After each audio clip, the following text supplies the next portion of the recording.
बिस्मिल्लाहिर्रहमानिर्रहीम, अस्सलाम वालेकुम। मैं हूं आपका मेज़बान Aqil Hussain. Thank you so much, आप लोगों ने कीमती वक्त निकाला हमारे प्रोग्राम के लिए। हम आपके मशकूर हैं कि एक जानिब इमरान खान जो हैं वो पंजाब असम्बली को तहलील वो कर चुके हैं, और आज खैबर पख्तूनख्वा की असम्बली भी तहलील होने वाली है, क्योंकि अब से कुछ देर पहले हम अपडेट आप लोगों को कर चुके हैं कि खैबर पख्तूनख्वा के जो वज़ीर आला थे उन्होंने बाकायदा ये ऐलान कर चुका है कि पंजाब असम्बली के बाद खैबर पख्तूनख्वा की जो असम्बली है वो भी आज तहलील होगी। अब ये केपी की असम्बली भी तहलील कर रहे हैं, पंजाब की असम्बली भी तहलील हो चुकी है।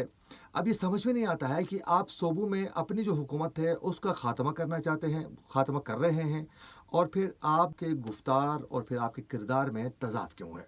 क्योंकि खान साहब, आपने ख़ुद कहा था कि अगर वापस हम कौमी असम्बली में चले जाते हैं, वापस इसका हिस्सा बन जाते हैं, तो ये ऐसा ही है कि हमने अपनी हुकूमत के ख़िलाफ़ ही खुद साजिश की है।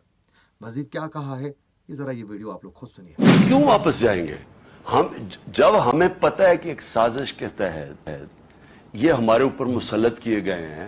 हम जिस वक्त नेशनल असेंबली में जाएंगे तो हम इस साजिश की तायद कर देंगे, हम इसको एक्सेप्ट कर जाएंगे, किसी सूरत असेंबली में नहीं जाएंगे। मशवरे दिए जाते हैं कि इमरान खान असेंबली में चले जाओ, इनके साथ इकट्ठे बैठ के मामले तय करो, इनसे बैठ के बात करें। मैं आज अपनी कौम को कहता हूं, मैं हर किसी के साथ बात करने के लिए तैयार हूं, लेकिन चोरों से कभी बात करने के लिए नहीं तैयार। इस पार्लियामेंट को मकबूजा असेंबली समझते हैं। ये जो असेंबली है इस वक्त उसके ऊपर कब्जा हुआ है, और उस असेंबली में वापस जाने का हमारा कोई इरादा नहीं है।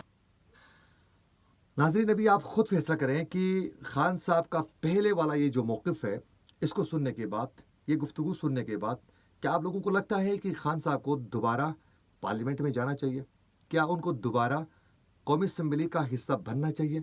क्या एक दफ़ा दोबारा जाकर हिस्सा बनकर वहाँ बैठना मुनासिब है, क्या नहीं? और दूसरा, मैं ये भी बताता चलूँ कि अगर कोई भी पार्टी हो, कोई भी तहरीक का जो रहनुमा होता है, जो कायद होता है, उसको चाहिए कि वो अपने अल्फाज पे, हकीकी लीडर की ये क्वालिटी होती है कि वो अपने अल्फाज के साथ जो उसका जो किरदार है वो स्टैंड कर लेता है। वो अपने बातों के साथ हमेशा स्टैंड कर लेता है।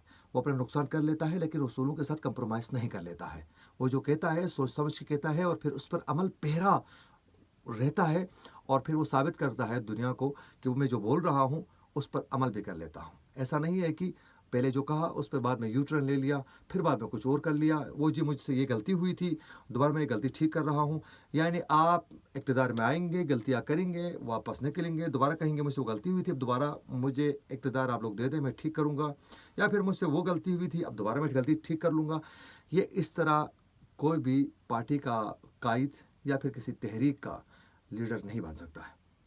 इसी के साथ अपने मेज़बान आकिल हुसैन को दीजिए इजाज़त। अल्लाह ने के बाद।